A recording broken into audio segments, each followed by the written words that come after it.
আছে। যেমন এই কালো গরুটা কালকে দিন থেকে এখন পর্যন্ত কিন্তু একবারও জ্বর উঠে নাই। একটু পায়ের ঘা এবং মুখে দিয়ে হালকা পরিমাণে লালা ধরতেছে। আর এর পাশের গরুটা কিন্তু আক্রান্ত হয়ে গেছে। এফএমডি রোগ কিন্তু ছোঁয়াছই রোগ। আমি অনেক চেষ্টা করতেছি গরুগুলার একটু দূরে নেওয়ার, কিন্তু পারতাছি না। অনেক জায়গায় খোঁজ লাগাইছে। আমাদের এলাকায় কিন্তু সবার ঘরেই গরু থাকে মোটামুটি। তো এই যাই হোক, মহান আল্লাহ তাআলা যা করে ভালোর জন্যই করে। হয়তোবা আল্লাহ তাআলা আমার পরীক্ষা নিতেছে। তো এই গরুগুলা, আপনার এই গরুটারও প্রায় ধরছে, প্রায় জ্বর 104-এর উপরে। তো দুটা গরু আমি জ্বর ইঞ্জেকশন দিয়ে দিব। আমি কিন্তু কোনো ধরনের অ্যান্টিবায়োটিক ব্যবহার করতেছি। সবচাইতে ভয় পাইতেছি প্রেগনেন্ট গরুগুলার নিয়ে। আমি অনেক চেষ্টা করতেছি এগুলো একটু সরানোর জন্য, কিন্তু কোনো জায়গায় জায়গা পাইতেছি না।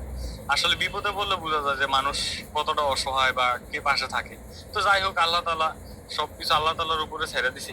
আর একটা খামারির গরু যদি অসুস্থ থাকে, মানে কেমন যে মন মাইতো যে কেমন থাকে বা কত যে খারাপ লাগে, শুধু আরেকটা খামারই বুঝবো। বিশ্বাস করবেন, গরুগুলার খাবার দাবার বন্ধ হয়ে গেছে, তার মধ্যে মানে তার সাথে সাথে মনে হয় আমারই খাবার বন্ধ হয়ে গেছে। মানে কোনো কত কিছু যে দিতেছি। তো যাই হোক, এখন এই দুটা গরুর তাপমাত্রা কমানোর জন্য বা জ্বরের ইনজেকশন বা অ্যান্টিহিস্টামিন দিয়ে দিব। অ্যান্টিহিস্টামিন ব্যবহার করি যাতে ওই যে ওষুধটা দিতেছি এটা ভালো কাজ করে এবং পার্শ্ব প্রতিক্রিয়া না হয়। এবং এটার জ্বর ওষুধ আর3 এফএনএফ কোম্পানির। আপনারা অনেকে জানেন আমি জ্বর এই প্রতিদিন জ্বর মাপে যদি জ্বর থাকে এই জ্বরের ইনজেকশন দেই। আর মনে করেন যে মুখের ঘা শুকানোর জন্য এই যে ওষুধ এবং পায়ের ঘা শুকানোর জন্য যে স্প্রে গুলাই দিই। আমি কিন্তু আর কোনো অ্যান্টিবায়োটিক ব্যবহার করতেছি না। আর এই ধরনটা কিন্তু মাংসে ব্যবহার করবো। আমি প্রথমে অ্যান্টিস্টামিন দিয়ে দিব গভীর মাংস বেশিতে, এরপরে জ্বরের ইনজেকশন দিয়ে দিব এফএনএফ কোম্পানির। আর এটা এখন দিতেছে আমি 6 ml দিতেছি গরুটার। আমি প্রতি আগে 8 ml দিছি, এখন একটু কমাই দিতেছে যেহেতু জ্বরটা একটু মোটামুটি কম, 104 বা একটু সুস্থর দিকে আছে।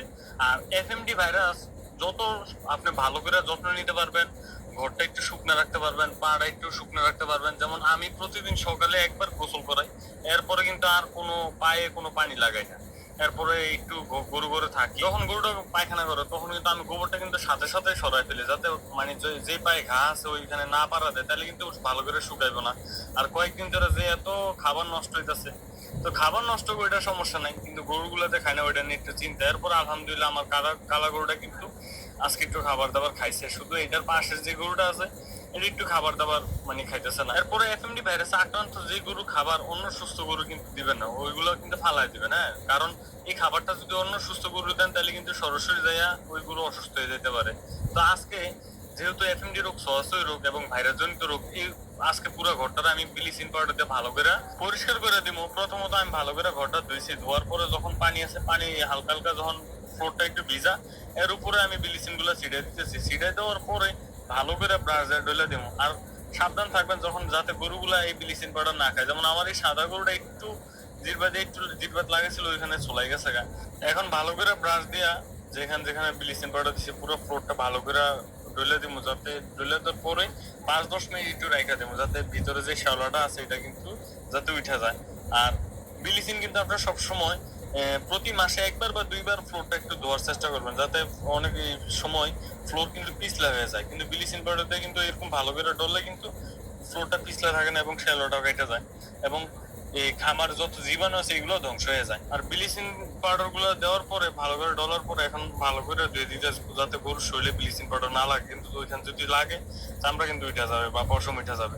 এখন যে প্রোটেক্ট যেই এই স্প্রেটা আছে গরুর পায়ে ভালো করে দিয়ে দিতেছে। আর এটা কিন্তু আমি দিনে 3বার বা 4বার দিতেছি। হ্যাঁ, যখন আমি গরু ঘরে আসি তখনই দিতেছি। আর এই স্প্রেটা কিন্তু অনেক ক্ষত শুকানো অনেক ভালো কাজ করে। যেমন আমার এই কালা গরুটার যেখানে ক্ষত ছিল এটা কিন্তু মানে আলহামদুলিল্লাহ শুকে যেতেছে আস্তে আস্তে।